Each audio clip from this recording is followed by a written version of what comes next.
हरे कृष्णा। ज्येष्ठ मास परम पुण्यदायक है। ये वही मास है जब भगवान स्वयं अपने भक्तों के निकट आते हैं। जब एक बालक विपुल सेवा और समर्पण के मार्ग पर चलकर श्री पुरुषोत्तम क्षेत्र के दिव्य रहस्यों से परिचित हो रहा है।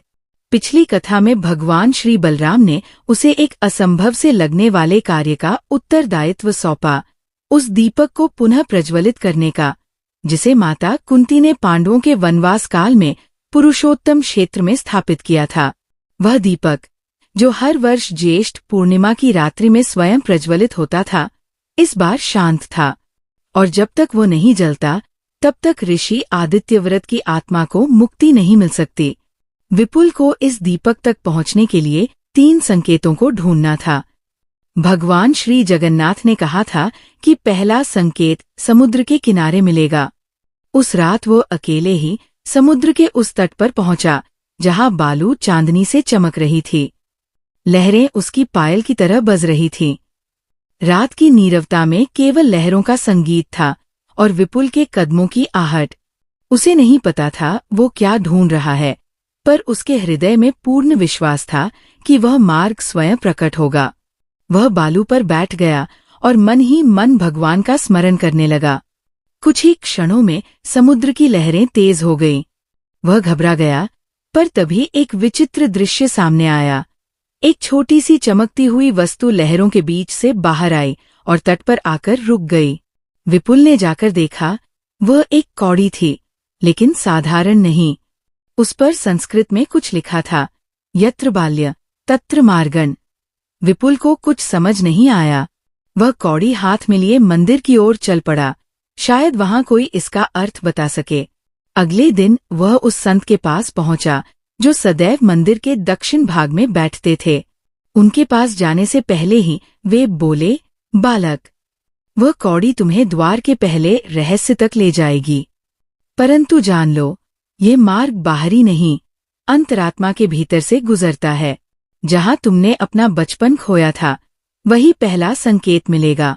विपुल एक क्षण को स्तब्ध रह गया। उसे याद आया, उसका बचपन का घर मंदिर से कुछ दूर था, एक छोटा सा झोपड़ीनुमा स्थान जो अब वर्षों से वीरान पड़ा था। वही स्थान जहां उसकी माता उसे रामायण सुनाया करती थी, जहां वह पहली बार जय श्री कृष्ण बोलना सीखा था। वह तुरंत उस स्थान की ओर दौड़ पड़ा। वहां आज भी टूटी फूटी दीवारें थीं, कुछ अधजली लकड़ियां और वह कोना जहां उसकी माँ का दीपक रखा करता था। विपुल ने धीरे से वहां झुककर प्रार्थना की, हे प्रभु, यदि यही मेरा प्रारंभ है तो यहीं से मेरा मार्ग भी प्रारंभ हो। और तभी उस कोने की दीवार अचानक ढह गई और वहां से एक पत्थर बाहर निकला। उस पत्थर पर अंकित था एक मंत्र, नाभि मध्य नित्य दीपक, यानी नाभि के मध्य स्थित है वह दीपक जो कभी बुझता नहीं। विपुल को जैसे सारा रहस्य समझ आने लगा।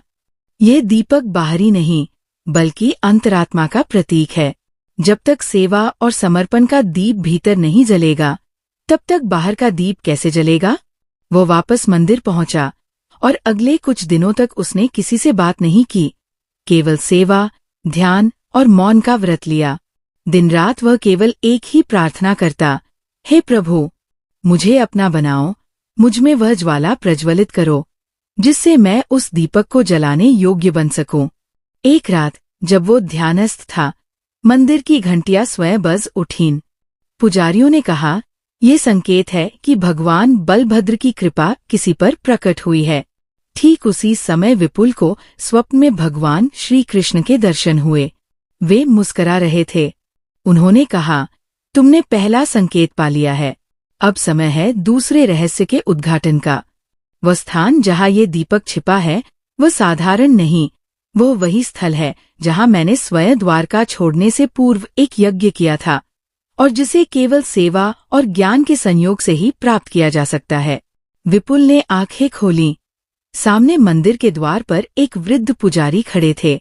उन्होंने कहा, बालक, क्या तुम तैयार हो पुरुषोत्तम क्षेत्र के उस गुप्त द्वार की ओर बढ़ने के लिए जहां स्वयं भगवान ने यज्ञ किया था? विपुल ने कहा, मैं सेवा में पूर्णतया समर्पित हूँ। कृपा करें, मुझे उस स्थल पर ले चलें। पर पुजारी बोले, नहीं बालक, उस द्वार तक कोई मार्ग नहीं जाता और कोई उसे नहीं दिखा सकता। वहां पहुंचने का एकमात्र उपाय है। श्री मंदिर की रथयात्रा के पहले दिन जब रथों को खींचने के लिए हजारों हाथ बढ़ते हैं, तभी वह द्वार प्रकट होता है और तुम्हें वह द्वार उसी समय खोजना है। विपुल को अब पता था, अगला संकेत रथयात्रा के दिन मिलेगा और ये समय बहुत समीप है। अब प्रश्न ये है, क्या विपुल रथयात्रा के दिन उस द्वार तक पहुंच पाएगा? क्या उसे वो गुप्त यज्ञ स्थल मिलेगा जहां दीपक छिपा है? और जब वह दीपक मिलेगा तो क्या वह स्वयं प्रज्वलित होगा या विपुल को कोई विशेष अनुष्ठान करना होगा?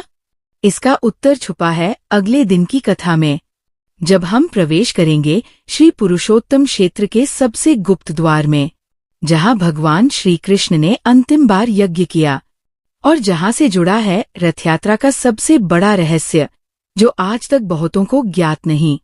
इसलिए कल की कथा में अवश्य जुड़े डे 24 पर और जानिए, क्या विपुल दीपक तक पहुंच पाएगा या वह द्वार उसके लिए सदा के लिए बंद हो जाएगा?